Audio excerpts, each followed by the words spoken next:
El dictamen de mayoría de la Comisión de Presupuesto y Hacienda, recaído en el proyecto de ley por el que se crea un aporte solidario y extraordinario para ayudar a morigerar los efectos de la pandemia, orden del día número 123.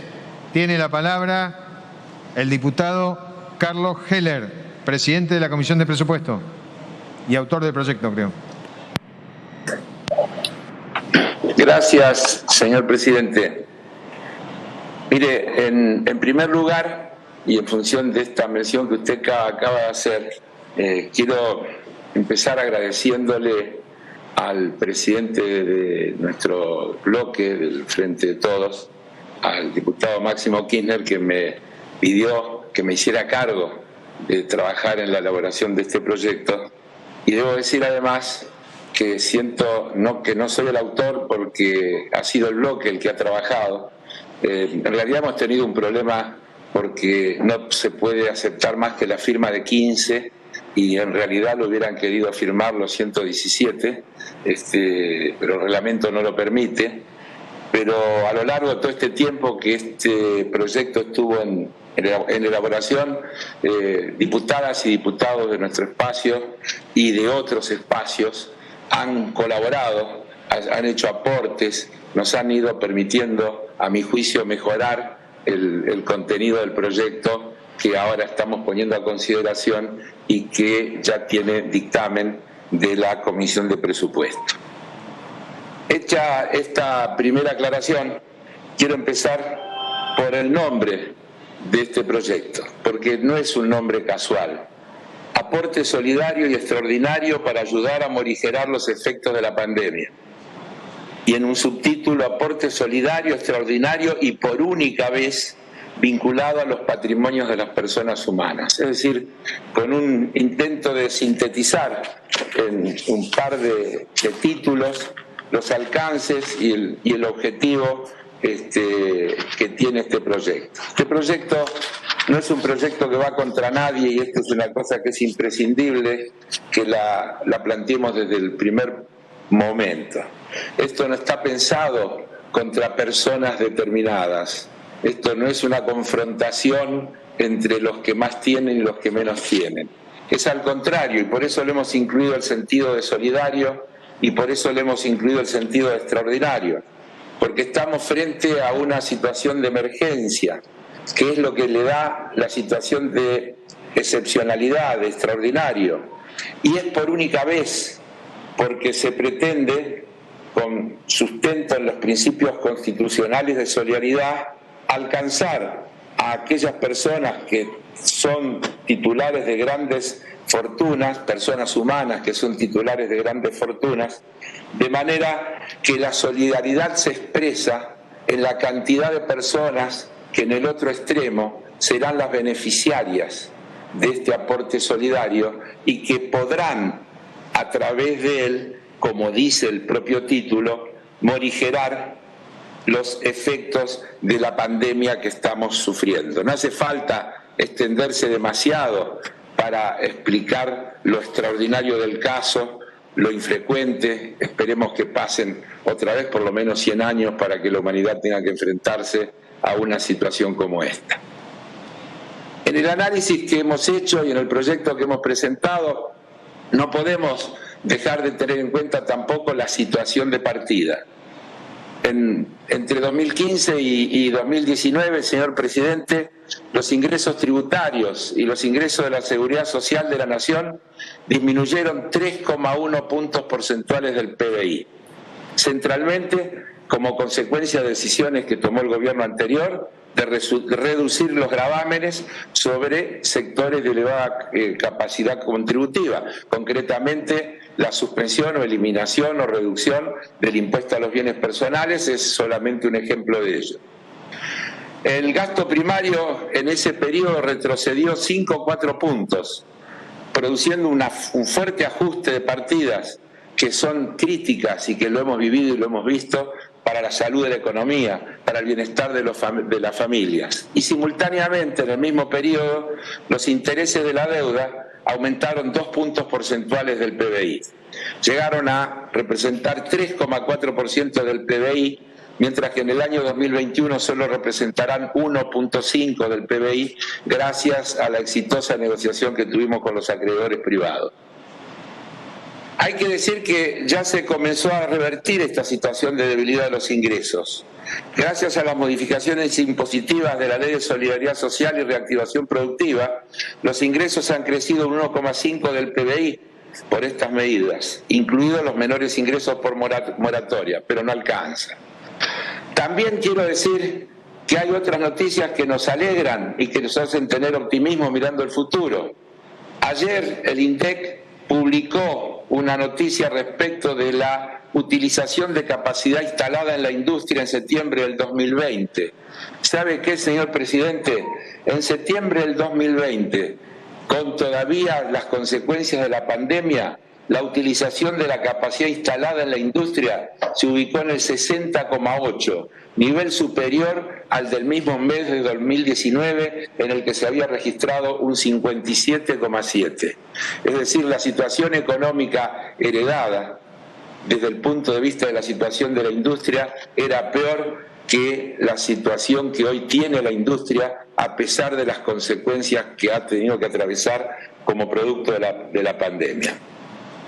Los esfuerzos que se han hecho para enfrentar esta situación de pandemia sanitaria son enormes, pero siempre falta más. El costo fiscal directo del paquete de ayuda por la pandemia a hogares y empresas ha llegado a 4,9% del PBI, más de un 2% del PBI en inyección de créditos y más un 2% en inyección de créditos y de garantías. Es un esfuerzo importantísimo, dadas las características y la situación de la Argentina y las 9 emergencias con las que nos enfrentamos aún antes de la pandemia. Ese 4,9 se puede comparar con el 1% promedio de los países de bajos ingresos, con el 3,1 de los emergentes y con el 8,9 de los desarrollados, según información que nos brindaron los funcionarios del Ministerio de Economía cuando tratamos el presupuesto. Desde la CEPAL nos advierten que los mecanismos tradicionales de recaudación tributaria se han visto severamente afectados por la caída de la actividad y que es preciso, mientras se corrigen los problemas estructurales, adoptar medidas de emergencia. La secretaria ejecutiva de la CEPAL, Alicia Bárcenas, acaba de decir: una situación excepcional requiere respuestas excepcionales. Y en una presentación que realizó esta semana en las jornadas monetarias del Banco Central que se están desarrollando, en la que mencionó que para mantener la política fiscal expansiva se requiere de un marco de sostenibilidad centrado en los ingresos. Y dijo, textual: hay que fortalecer la recaudación tributaria, sobre todo el impuesto a la renta de las personas físicas, de las corporaciones, extender el alcance de los impuestos sobre el patrimonio y la propiedad y a la economía digital, una de las grandes ganadoras de esta pandemia. Podría yo hacer innumerables citas al respecto de este tipo de cuestiones. Muchos de aquellos que están en desacuerdo con este proyecto de aporte solidario sostienen que lo que se necesitan son menos impuestos. Y les vuelvo a recordar, el que estamos tratando es un aporte extraordinario a las fortunas personales. Y les vuelvo a decir, sin ninguna duda, que los impuestos son esenciales para poder sostener un gasto público de calidad y en la medida que se necesita. Nosotros no somos hinchas del déficit fiscal. Es mentira. Lo que somos es enemigos del ajuste. El déficit fiscal hay que resolverlo con crecimiento de los ingresos y no con ajustes que afectan la calidad de vida de la población. En la Argentina, como en toda la región de América Latina, los impuestos que se cobran son más bajos que los que se cobran en la Organización para el Crecimiento y Desarrollo Económico, en la OCDE, es decir, en los países centrales. Y le voy a dar una serie de datos rápidos que la propia Alicia Bárcenas expresó en estas jornadas a las que hice referencia. En el año 2018, la recaudación de impuestos sobre la renta en la región de América Latina y el Caribe fue de 6,3 del PBI. En los países de la OCDE el 11,6. Las contribuciones sociales llegaron al 4% en la región, 9,1% en los países de la OCDE. Los impuestos sobre la propiedad, 0,8% en nuestra región, 1,9% en los países centrales. En las nóminas salariales del sector público, 0,2% en el caso de los países de América Latina, 0,4% en la OCDE. En los únicos impuestos importantes en los que la región está por encima de la OCDE son los impuestos indirectos, el IVA, 11,5% contra 10,5% del PBI, es decir, en los impuestos regresivos. Eso es lo que hay que modificar, eso es lo que tenemos que cambiar para en un futuro cuando pasemos a discutir la reforma impositiva. En este proyecto que estamos tratando, como hemos dicho, planteamos la necesidad de generar un aporte extraordinario, excepcional y de carácter obligatorio para poder morigerar esos efectos de la pandemia. Se ha planteado además que para que no haya ningún tipo de duda, los fondos que se recauden se destinen a fines absolutamente establecidos. Hay allí un 20% para gastos de medicamentos, particularmente vacunas, un hecho fundamental que está en discusión, otro 20% para subsidiar a las pymes, un sector productivo que está sufriendo un efecto de pinzas por los efectos de la crisis que viene de arrastre y por todos los efectos de la crisis que se está atravesando, un 20% para el programa integral de becas Progresar, gestionado en el ámbito del Ministerio de Educación, un 15% para el Fondo de Integración Sociourbana, es decir, para ayudar al desarrollo y la mejora de las condiciones de vida de los habitantes de los barrios populares, y un 25% para el desarrollo de un programa vinculado a la explotación de hidrocarburos, en especial gas, para resolver un problema crónico que tiene la Argentina en la materia, que no solo ayudará a mejorar la situación cambiaria, del equilibrio cambiario necesario para reducir las importaciones a realizar, sino que permitirá que el gas natural llegue a millones de familias que hoy no lo tienen, y eso también tiene que ver con la salud y con la mejora de las condiciones de vida. Se nos ha dicho que hay quienes tendrán que vender sus bienes para poder hacer frente a este aporte. Es falso de toda falsedad. Señor presidente, según lo que nos ha dicho la AFIP, estarían alcanzados por este aporte menos de 10.000 personas. El número es 9.200 y pico, pero como hay que presentar una nueva declaración jurada y eso puede haber tenido algún cambio, vamos a decir un número redondo, menos de 10.000 personas. Este número es equivalente al 0,8% del total de contribuyentes que presentaron declaración jurada sobre el impuesto a los bienes personales en diciembre del 2019. Y escúcheme bien, al 0,02% de la población total de la Argentina. ¿Cómo me pueden venir a decir que las pymes están alcanzadas? Que no hay 9.000 personas en la Argentina, 9.000 personas cuya riqueza está por encima, según sus propias declaraciones, tomando los bienes a los valores que lo han declarado, en el caso de los valores inmuebles, a los valores fiscales y demás, que no tienen 200 millones de pesos de base.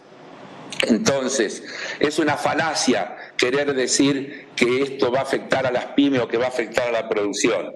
Déjeme decirle también que de acuerdo a la información disponible y según lo que nos ha dicho la AFIP, el 42% del total de los bienes declarados por los contribuyentes potencialmente alcanzados son activos y bienes dolarizados, y de ese 42%, el 92% está declarado en el exterior. ¿Qué lejos está de que pueda estar afectando alguna actividad productiva? Déjeme decirle que según los relevamientos que hemos hecho, por ejemplo, los activos rurales de aquellos que entre los 9.000 alcanzables tienen activos rurales, representan en promedio el 2,4% de sus bienes declarados.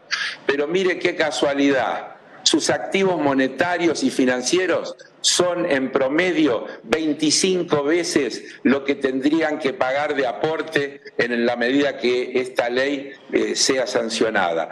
Tienen en promedio liquidez 25 veces superior al aporte que les correspondería según la escala. Está previsto que aporten quienes tienen ingresos propios declarados por encima de 200 millones, con una escala que comienza en el 2% y que llega al 3,5% para quienes superan los 3.000. Hay una tasa adicional por los bienes en el exterior, que recarga para cada una de las categorías un 50%. Pero aquellos que tienen bienes en el exterior, si repatrian el 30% de sus tenencias financieras, no le pedimos que repatrien las tenencias físicas, inmobiliarias, etcétera. Si repatrian el 30% de las tenencias financieras que declararon tener, la alícuota diferencial se elimina para todo el conjunto de los bienes declarados en el exterior. Muchos de los que blanquearon, señor presidente, muchos de los que blanquearon en su oportunidad dejaron la plata afuera. No la trajeron. Ahora tienen la oportunidad de traer esa plata que blanquearon, ingresarla al país, ayudar a mejorar la situación de nuestro país en cuanto a las reservas de las que tanto se hablan, y de esa manera también quedar exentos de pagar esa alícuota diferencial. Quiero decirle, presidente, en ánimo de ajustarme lo más posible al tiempo disponible, que es escaso para expresar en un proyecto de esta magnitud. Es como la televisión, nuestra expectativa, el tiempo es tirano. ¿Cómo? Es como la televisión esto, el tiempo es tirano. Sí, pero vio que en la televisión cuando el tema es interesante le dan un poco más de tiempo a uno. Entonces, ¿lo estoy dando? No, me lo está sacando porque me está interrumpiendo, pero no importa, gracias, presidente. Mire, déjeme decirle que nuestra expectativa, según los cálculos que hizo la AFIP, es que se van a recaudar más de 300.000 millones de pesos. Creo que esto va a crecer un poquito, porque al haber casi la mitad en el exterior en valores dolarizados, simplemente porque lo que varió el tipo de cambio oficial de diciembre hasta acá, esos valores pueden incrementar, si estamos hablando que pueden ser 325.000 millones de pesos lo que se puede recaudar de manera estimada. Déjeme decirle también que 252 personas de esas 9.000 y pico aportarían el 50% del total de lo que pensamos recaudar. Entonces, tengamos un poquito de sentido común, dejémonos de mirar para los costados y de decir que vaya a saber de qué se trata. Mire, presidente, voy a terminar con una cita de una publicación. La Fundación Mediterránea tiene una publicación que se llama Ayeral. En su número 42 del 16 de octubre de este año, de hace poquito, publicó una nota referida a este aporte. Hace una serie de observaciones sobre el principio de retroactividad, de confiscatoriedad, etcétera. Pero mira, hay un párrafo donde dicen la verdad. Se lo voy a leer. Pero más allá de los importantes argumentos micro contrarios al impuesto que se quiere aprobar, lo más importante de la discusión tiene que ver con la señal que generaría tal impuesto de ser aprobado. ¿Señal sobre qué y hacia quiénes?, se pregunta la publicación. Hacia todas las empresas y personas que aún no tienen claro el actual rumbo económico y político de la Argentina. Rumbo respecto a la alineación política internacional del país, sobre la relación entre el Poder Ejecutivo y el Poder Judicial, sobre el respeto al derecho a la propiedad privada, sobre la forma en que se determinan los precios en ciertos sectores económicos, entre otras preocupaciones existentes y que afectan la seguridad jurídica para hacer negocios en el país. Ahí está la verdad, lo que les duele es el ejemplo, no el importe. El importe es, mire, si alguien tiene 200 millones y pasa a tener 196, seguro que no le va a cambiar la vida. No quieren aceptar el precedente de que el Estado a través de su representación, en este caso de quienes somos legisladores, legisle estableciendo que es legítimo y sobre todo en una situación de emergencia y de excepcionalidad, solicitar un aporte extraordinario para atender a los que están sufriendo, a los que menos tienen, a los que tienen necesidades insatisfechas. Es de estricta justicia y por eso esperamos que este proyecto tenga hoy la media sanción que merece. Muchas gracias, señor presidente. Gracias, diputado. He hecho